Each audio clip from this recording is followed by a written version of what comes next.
Ladies and gentlemen, welcome on into the night edition of Fantasy Daily. That is right, we are pulling double duty this weekend, or this week into this weekend, getting ready for draft day, gearing up for draft season, getting into all that good information you need, and we are still rolling with the NFC Outlook series. So thank you so much for joining me here on Fantasy Daily. I am your host, NathanPaswell, as always, and if you're checking out tonight's episode, today I guess it would be, that you are on TikTok. So if you follow me on TikTok at Fantasy Daily Football, or follow me on Twitter at NPaswell for all the game day analysis while I'm freaking out during the game, we can sit there and go through all our points and give our gut reactions. But today, we are talking about the NFC East. Yesterday, we were talking about the NFC South. We finished up that show, the North and the AFC Other Outlook series.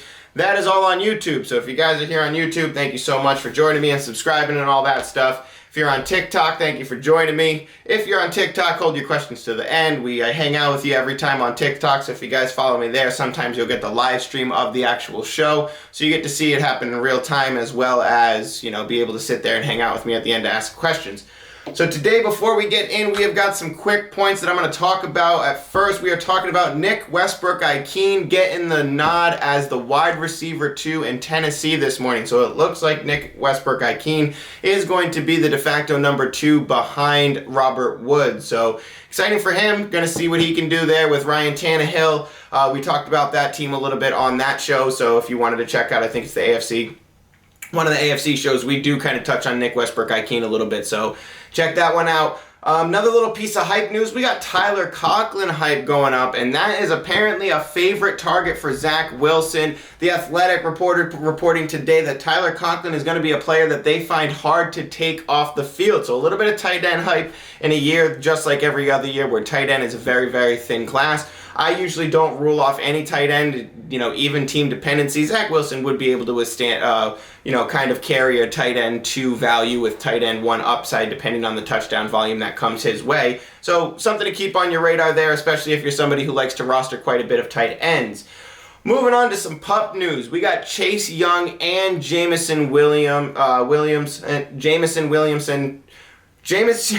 Young and Jameson Williams going to PUP, which means that the Washington Commanders, Chase Young, the defensive lineman over there, he's on PUP. He is guaranteed to miss the first 4 weeks, along with Jameson Williams, who is going to miss the first 4 weeks for the Detroit Lions. So a little bit of Amon-Ra and DJ Shark hype there. You can kind of, go back to that show and look at those, because it's going to definitely vary as far as wide receiver on Detroit Lion goes week over week. But I'm a big fan of Dan Campbell, big fan of what they're doing over there in Detroit.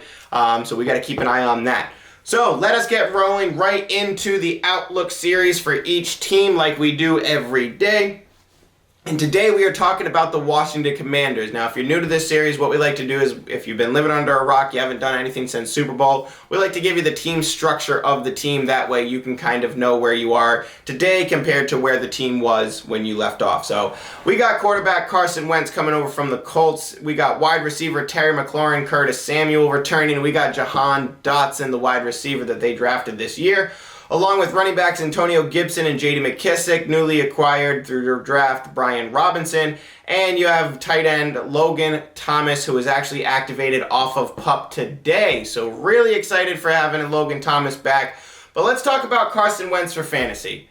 Actually, let's not, because he's a no-go. You're not touching Carson Wentz in fantasy when it comes to quarterback that you're going to actually grab somewhere. There's no chance that I'm going to put Carson Wentz on my team and ever feel comfortable with that. Doesn't matter if I'm in a 2 quarterback. Doesn't matter if I'm, deep at, in a league that's deep at quarterback and I need to reach up for something. There is no way that you can't find something better than Carson Wentz. So I'm completely out on Carson Wentz. But let us acknowledge the wide receivers, because I have got quite a bit of questions asking me about Terry McLaurin this year, and that's a little bit surprising for me. So let's analyze the idea of Carson Wentz not being able to kind of uphold what Terry McLaurin value that you want. Now, I understand Terry McLaurin has that wide receiver value, and he is going to be that player on the field, but you're looking at Carson Wentz and going, is he really going to, is he going to prop that up? Is he going to be able to, keep Terry McLaurin at a 1,000-yard season? Well, Carson Wentz just carried Michael Pittman through that breakout year. Now, obviously not carried to the point where he's doing everything, but Carson Wentz was effective for Michael Pittman in his breakout year. Michael Pittman had 1,000 yards last season. Terry McLaurin had 1,000 yards last season. So I don't think that your view and your scope of what Terry McLaurin can be and should be it shouldn't be diminished because of what Carson Wentz does to this team. I do understand that I don't think Curtis Samuel or Jahan Dotson are going to be worth anything because it's Carson Wentz, but I do think that you can keep Terry McLaurin in that role. He's going to get peppered. He's going to get peppered with targets. He's going to be a focal point of this offense, so keep on running with Terry McLaurin. Now, moving on to the running backs. This is one that's been kind of, the last few weeks especially rambled through a lot, where people are talking a lot about Antonio Gibson, including myself, falling off the cliff. Now, as somebody who has had Antonio Gibson in Dynasty for a long time, I've traded for him. I've acquired him in different league structures. I've acquired him in Dynasty, traded him away Dynasty, traded back for him. So I've been hit or miss on Antonio Gibson, but still a big fan. Seeing him get relegated to special teams like he did last week really took a blow to what I believe that Antonio Gibson can be for this team. Now, whether or not that was the foot injury lingering, maybe he didn't come back to camp, 100%, and they wanted to use him somewhere else. I do believe that this was a talent issue, and they're going to run with who they find best. So Brian Robinson, you have to start keeping your eyes on Brian Robinson. J.D. McKissic is hurt as well right now, so it might be hit or miss for those two to actually be in, quite often. Brian Robinson might be the default guy who gets in there and starts kind of running with opportunity as far as who can be the lead guy for this team. So as much as I don't think Antonio Gibson and J.D. McKissic are going to disappear, I do believe that in redraft formats, if you're looking into drafting anybody, the only player I'm probably touching is Brian Robinson, because you can get him way later and what he's going to return you on value for how deep that you're drafting him. That's what I'm looking at. But Antonio Gibson, where he's going currently in the 6th, 7th round, there's no chance that I'm going to be able to draft him and put him in my lineup with confidence and not feel like I have to put something else at wide receiver or tight end or hope for a big game from somebody else just to carry Antonio Gibson through. So when you're doing your redraft leagues this weekend or next weekend, whenever it may be, very, very cautious of Antonio Gibson. And I'm leaving basically every single mock draft that I've done this year. I have not touched Antonio Gibson. So not for me. Moving on to tight end Logan Thomas. Now, Logan Thomas has been activated on the PUP. I've been a big fan of Logan Thomas. It could be interesting because he does have the talent. He is, I think, a far more elite tight end than we give him credit for, than the team kind of, gives him and can kind of prop him up to be. But we've seen in the past that Carson Wentz is a big fan of tight ends. Now, over in Indianapolis, you didn't have the greatest year between Jack Doyle and Mo Alley-Cox, the carousel that you had over there in Indianapolis with the tight ends. But I do believe that Logan Thomas is going to be one of those staples like Terry McLaurin could be. The run game is going to be hit or miss. You're going to have a lot of people, going in and out. So they might not even get to that point where they can run one running back all the time. They might have to rely on, passing to get through those crucial parts of the game. And I do believe that Carson Wentz can withstand prop up at least two players that we can, kind of feel good about. And right now that's Terry McLaurin and Logan Thomas. So I don't think I'm completely writing off Logan Thomas. I think a lot of people have written off Terry McLaurin because of Carson Wentz, and I completely disagree with the thesis on there, because I think when you look at Michael Pittman, Carson Wentz was the quarterback thrown to him last year. So when all things considered, I do believe that, Carson Wentz can get it done for Terry McLaurin. Moving on to the Philadelphia Eagles. Now, I have been a big fan of what the Eagles do basically every offseason. This offseason, I think they've made some hits. I think they've made some misses. Now, I think the A.J. Brown approach that everybody's kind of talking about is wildly overrated for what A.J. Brown was on the Titans compared to what he's going to be on the Eagles. Now, before we get into that, let's talk about the team structure here. We got QB Jalen Hurts, which I'm a huge fan of, been since last year. Jalen Hurts was one of the first players that you heard up on this show last year where I talked about he is going to be a sleeper. You got to go ahead and grab him. And he ended up being the quarterback one throughout the first 11 weeks of the season. So do not sleep on Jalen Hurts. I know he might have disappointed you later on in the season, and especially if you had him in the championship game, he probably broke your heart. But do not sleep on Jalen Hurts this year. So at wide receiver, they got A.J. Brown and Devontae Smith, the only two I really want to talk about. I mean, I'm a fan of Quez Watkins, but I don't really think that we should talk about him in fantasy unless you're in a 14-team or a 16-team league. Running back, Miles Sanders. Tight end, Dallas Goedert. So with quarterback, your 2021 Philadelphia Eagles rushing leader and passing leader, Jalen Hurts, he's back this year. I'm still rolling with him in probably the, single digit rounds. I'm willing to draft Jalen Hurts in like the 8th round and kind of pay up for that quarterback. I'm more of the player where I'm going to get my quarterback later on in the draft. I'm going to pick a Matt Ryan. I'm going to pick a Derek Carr. That way I can stack all my running backs and wide receivers. But Jalen Hurts is one of the ones that you could make a case for reaching up. Patrick Mahomes, Lamar Jackson, all those guys, Josh Allen, way too rich for my blood. I'm not reaching up into the 3rd or 4th round to grab a quarterback. But if I'm set up at wide receiver and running back, maybe even I got a tight end and Jalen Hurts is sitting there, you really can't go wrong with somebody who rushes as much as Jalen Hurts does for the amount of points that he's going to give you at that draft position. So, huge fan of Jalen Hurts. Keep rolling with him. Keep rolling with the identity that you have as Jalen Hurts. He's going to lead the team in rushing probably. And with that, let's talk about Miles Sanders. It's Busville, man. It's Busville, and it's gonna keep happening. So last year, we really tried to make the case for Miles Sanders. We wanted it to happen, and it just didn't show up. So the reason I'm only talking about Miles Sanders and no other running back over there is because I think that if you don't want Miles Sanders, at no point in time are you going to want any other running back on this team. Now, I like Miles Sanders. I just don't think the consistency is going to be there. I wanted it to be a thing last year. It didn't come to fruition, but I don't think that at any point in time Miles Sanders can withstand a running back 2 role with Jalen Hurts rushing as much as he does. So for me personally, I'm completely out on Philadelphia running backs. There's no way and chance that I'm touching them. And I'm going to keep rolling with Jalen Hurts as, the idea of he's going to be the rushing leader. And I do expect him to be the rushing leader. So A.J. Brown coming over to the Philadelphia Eagles, and I'll tell you why. That's because this team had no 1,000-yard receivers last year. Devontae Smith is a great wide receiver, and I love Devontae Smith. The only problem is I do not believe that Devontae Smith is a wide receiver 1. So we talked about this a lot last year, where Devontae Smith has the potential, but I just don't see him as that guy to be a full workhorse, full on get him the ball as many times as you can a game, and that's where A.J. Brown comes into play. Now, I love the appeal of A.J. Brown coming in with Jalen Hurts. They're excited to play with each other, and I do believe that A.J. Brown is going to be a 1,000-yard receiver this season. So I do believe that A.J. Brown was brought in for that reason, that the team recognized that they had a flaw, that they had no dominant wide receiver 1, and that was a big issue for them, especially when they have somebody as young as Jalen Hurts.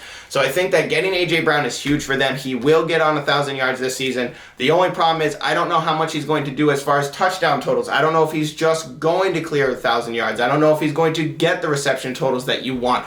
So as far as where A.J. Brown is going, some people are taking A.J. Brown before they take Keenan Allen, Mike Evans. I am definitely away from that. So A.J. Brown likely will be just outside of my top 10 wide receivers, which we'll do that this week on the YouTube show. But I don't see myself drafting him in the 3rd round, 4th round, maybe late 4th round, depending on who's there, depending on how wide receiver heavy your first few rounds are in your league or in your league format. But A.J. Brown, I do believe, is going too high. As much as I think he's a good thing for this team, I think for what he's going to give you in return, where you're drafting him, I would much rather have Mike Evans. I would much rather have Keenan Allen, because I think the consistency and the touchdown totals there are much more of a guarantee than with what you're going to get with A.J. Brown.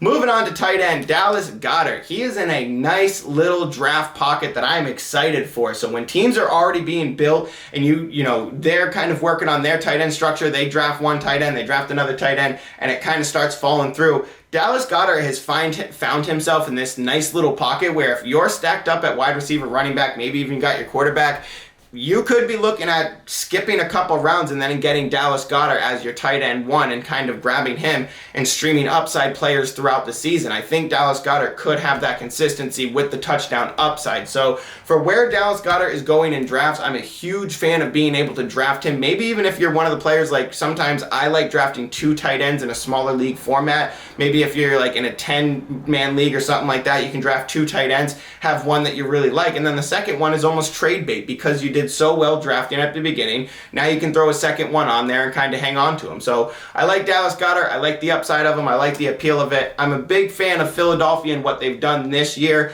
I've liked the years past prior better than this one. I think the A.J. Brown addition is a little bit overhyped for as much as it's going to do for this team, but I am excited to see him and Hurts play together.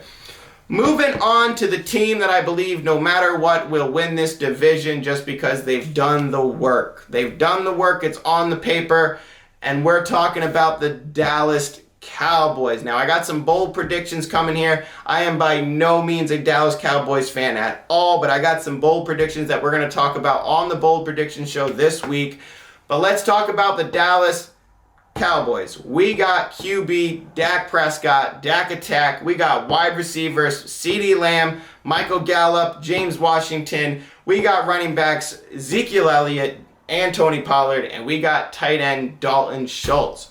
So a reason why I'm so stoked on this team is that list that I just gave you is loaded with fantasy potential, and I'm excited for it. So hate on the Cowboys all you want, but you can give them the division already because this team is going to be fighting again for the top scoring title. So the 2021 top scoring team in the NFL, Dallas Cowboys, they are going to be fighting for that title again. And don't sleep on Dak as a fantasy quarterback. He offers a consistency with a great upside. So if you find yourself late in drafts and you're really hurting on quarterback, you don't like what's left in there, Dak offers that consistency. If you're staring at a Dak Prescott and Kirk Cousins, it's Dak and it's not close to me. So a lot of people like to go for the stigma of a player before when they're drafting. Go look at Dak's stats because it's there for them. So a lot of people like to grab onto that stigma and go, I'm not drafting him because, everybody says the Cowboys suck. The Cowboys scored the most points in the most offensive points last year and the most points last year in the league. Their defense was on fire. Their defense has gotten better. So don't sleep on this team and don't sleep on Dak. I think you can hand him the division basically already. So the wide receivers on this team. First of all, you got my new boo. Besides Justin Jefferson last year, every year we got different boos that I love. Last year was Justin Jefferson. This year it is CeeDee Lamb. I was a big fan of CeeDee Lamb this year, but I am all in on CeeDee Lamb this year. We're going to talk about him on the Bold Prediction Show. We're going to talk about him on Top 10 Show because I have him as my number one wide receiver overall. I will explain more why on that show, but I'm huge on CeeDee Lamb this year. As far as the other players go, Gallup is getting close to returning, so I think that where Gallup is going later on in drafts, I have a really strong conviction that Gallup is going to slot right back into the wide receiver 2 role and do a lot with it because I do believe that Michael Gallup was showing out when Amari Cooper was there. He was showing out even when Amari Cooper and CeeDee Lamb were on the field that he could be relied upon. So Gallup getting back into this team as the wide receiver 2, I think he's going to lock up that role, and I think you can grab him later on in drafts. You're going to have to wait a little bit because he has to come back from injury, but once he finally comes back and Gallup is really the guy running forward, he is going to do a lot for this team, and he's going to do a lot for fantasy. So I think you can draft him later on in drafts, maybe even, teams aren't even looking at him, and you can get him wicked late on depending on what your league size is, or if you're playing in a home league. In home leagues, he probably won't even be touched. You can grab him off the waiver wire after your draft and friggin' just throw him on your bench and see what happens, and you're going to be stoked because I think you'll get wide receiver 2 value in it. So James Washington, he is likely out till week 6 or 8, and I think by that time you're going to be looking at the CeeDee Lamb and Michael Gallup show when it comes to wide receivers. Maybe even see some other players being, slipped in, some players that did well in preseason like Turpin. But besides that, I think that James Washington and his outlook for being out that long is going to be pretty bleak. So a lot of deep leagues, I saw James Washington kind of get slipped in there. I'm not trusting James Washington at all. Now Zeke is getting hella flame this season, off season, and I don't think it's fair. My man finished top 10 last season, and you guys are pushing him all out of the top 20 of ADP. In every single mock draft, every single basically spot that you go to, his ADP, and if you look it up, he's outside the top 20.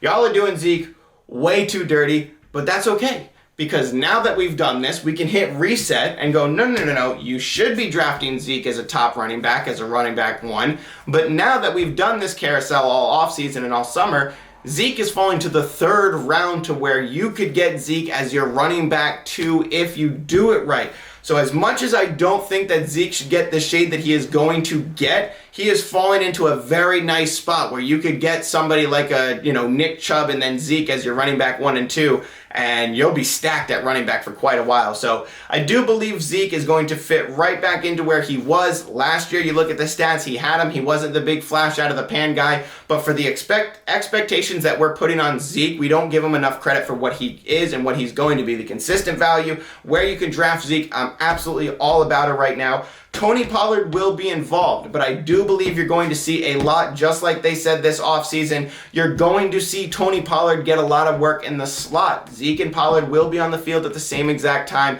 They're going to have a good relationship. They're going to be able to play the, Alvin Kamara, Mark Ingram role from, years past. I do believe that this team can do a lot with running. When they do that, they're going to be able to open up the pass. This offense is going to be explosive. It's not just on paper. They did it last year, and now they've strengthened up parts of that offense to make sure that it happens. Amari Cooper is gone. A ton of vacated targets. They're going to CeeDee Lamb, who can absolutely handle it. Michael Gallup can absolutely handle a running back, wide receiver 2 role. Zeke and Pollard can absolutely dominate as a 1A, 1B role. And then we got my sleeper tight end of the season, Dalton Schultz, who finished at tight end 3 last year, but for some reason is being drafted as like the tight end 6 or 7 right now. He is going in like the 6th round, and I am all about it. He is the guy that I am targeting at tight end basically everywhere we can go. So like I said, so many vacated targets. We saw a report with that Dak and Dalton Schultz last year. We're going to see it again. I'm huge on Dalton Schultz this year when it comes to what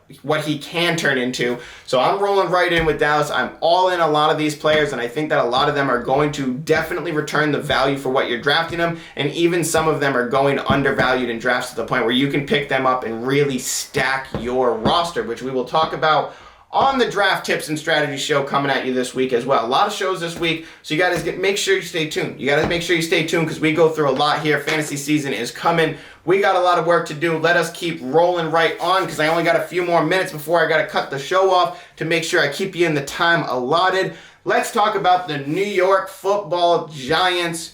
Which, do we have to? Because I really don't want to. It's so gross. It's so gross to just have to talk about these teams that you really don't want anything to do with. So, here we go, I guess. So, we got quarterback Daniel Jones. We got running back Saquon Barkley. We got wide receivers Kadarius Toney, Kenny Golladay, Sterling Shepard, Wan'Dale Robinson, Darius Slayton.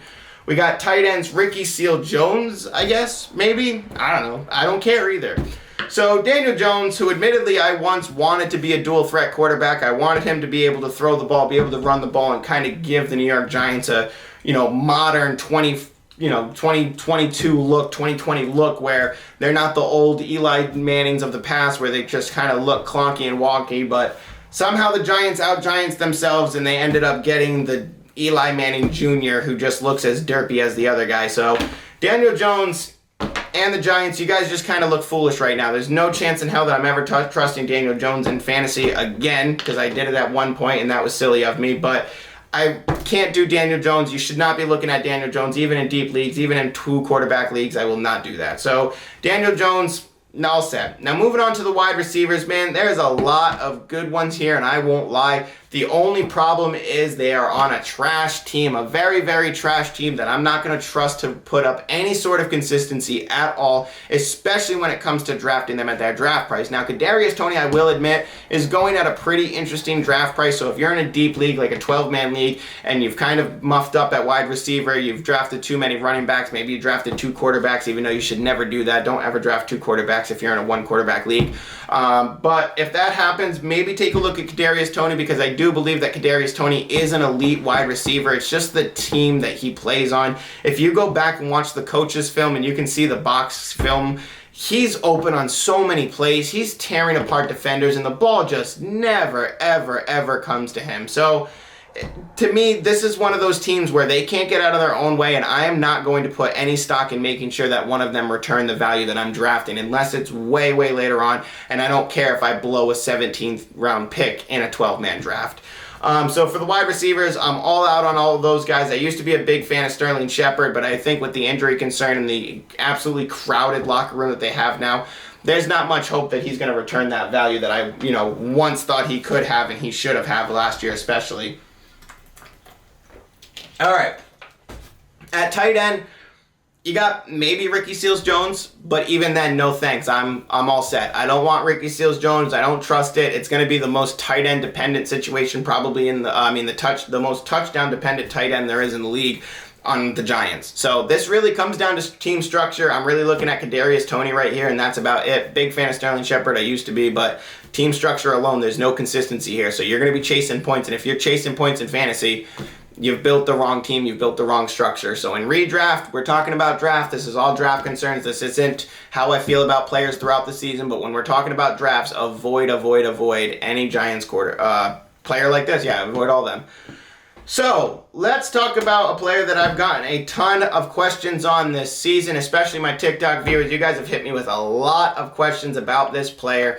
So I made sure to set aside a good amount of time. I set aside 5 minutes for just this one player alone, and that is Saquon Barkley. So let's talk about quads, because there is some hype. There's some people saying he's going to come back to form. This is it. We're going to do it. There's some who are not so far out. There's some people who are on the fence.